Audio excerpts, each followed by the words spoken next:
আসসালামু আলাইকুম বন্ধুরা, আশা করি আপনারা অনেক ভালো আছেন। আমরা অনেক ভালো আছি। আজকে এসে পড়েছি আপাদের বাসায়। আমরা বেড়াতে, এই যে অনেকে মিলে সে বাড়িতে এসে দেখলাম কিছুটা পাখিগুলো খুব সুন্দর লাগছে। আর ফাঁকে রান্না করতে বসে গেছি। গরুর মাংস রান্না করে নিচ্ছি। এই যে দেখুন, গরুর মাংসটা রান্না করতে অনেক দেরি হয়, এমনি কষিয়ে নিচ্ছি। এখানেও লাইন গ্যাসটা কিছুক্ষণ আসে আবার চলে যায়। এই যে দেখুন, গরুর মাংসটা সেই হচ্ছে, কালারটা খুব ভালো লাগছে। এ ফাঁকে চলুন ওদিক দিয়ে একটু ঘুরে আসি। এখানে পাখি আছে, পাখিগুলো এই যে আমার দুই নাতি দেখে খেলা করে, দেখতে খুবই ভালো লাগছে পাখিগুলো। এই যে দেখুন কি সুন্দর। পাখিগুলোর নাম কি অবশ্যই কমেন্টে রয়ে গেল, কমেন্ট করবেন। এই যে দেখুন খেলা করছে পাখিগুলো, ভালোই লাগছে দেখতে। আর এই যে একটা লুকিয়ে আছে দেখুন ভিতরে যে।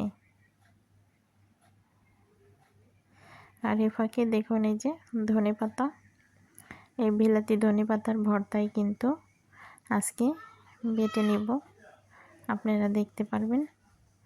এই যে অনেকগুলো বিলাতি ধনেপাতা এখান থেকে ওঠাবো এখন, সে মজা করে শুকনো মরিচ দিয়ে ভর্তা করব দেখুন। আর এ ফাঁকে যে ফুল গাছটা দেখুন, এখানে কিন্তু আপা অনেকটি ফুল গাছও বুনে রেখেছে, দেখতে খুবই ভালো লাগছে, বাড়ির ভিতরে খুবই সুন্দর। কিন্তু পাখিগুলো আমার খুবই পছন্দ হয়েছে, পাখিগুলোর কাছে বারবার আসছি, দেখাচ্ছি, খুব ভালো লাগছে। তো চলুন বন্ধুরা, আজকের মধ্যে এ পর্যন্ত। এত বড় করব না ভিডিওটা, আর এত বড় হইলে আপনাদের সহ্য হয় না, এত বড় ভিডিও দেখতে চাচ্ছেন না। তো বন্ধুরা, আজকের মধ্যে এই পর্যন্তই। আপনারা অনেক ভালো থাকবেন, সুস্থ থাকবেন। আর এই বিলাতি ধনেপাতার ভর্তা খাবেন, যার যার বাসায় আছে অবশ্যই বেশি বেশি ভর্তা খাবেন, অনেক উপকার। আর এটা অনেক ভালো লাগে আমাদেরও খেতে। যাওয়ার সময় খাবো না কিন্তু, চারাও উঠিয়ে নিয়ে যাব, দেখতে থাকবেন।